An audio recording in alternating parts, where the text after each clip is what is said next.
Hello, my name is Trey Barnes. I'm a data solutions engineer with Asset Vue, and today I'm going to be going over how to update assets in Asset Vue 3. So in Asset Vue 3, if we go into our assets screen, and then this is through the lens of you already have some assets in your environment, you'll see that we'll get a breakdown of all the assets on our instance.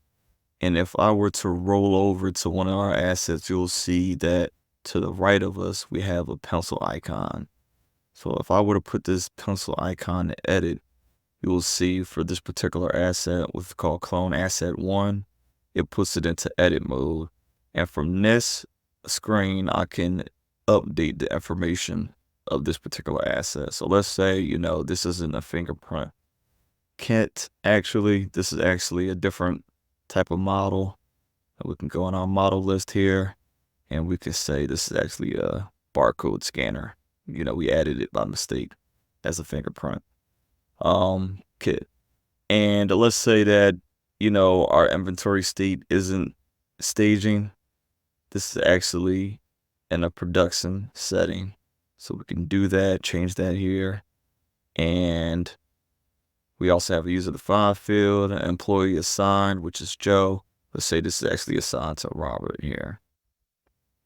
So here, if I were to hit save,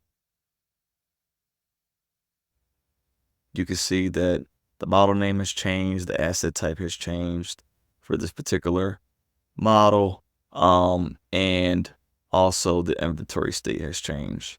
So another way that we can get this into edit mode as well is if we actually click the asset name in this particular scenario. So if I were to click this asset name, you'll see I have a breakdown of all the assets in the default room. Just another view of what we were kind of seeing previously, but we also have this particular asset in our view now, and we can look at the asset histories, scan histories, so on and so forth. So if I wanted to edit this asset again, you'll notice that I have another pencil icon to the right here. I click this, and we have the ability to edit the fields just as we were able to do in that other screen. So verification status is actually none currently. Let's say we want to make this verified here.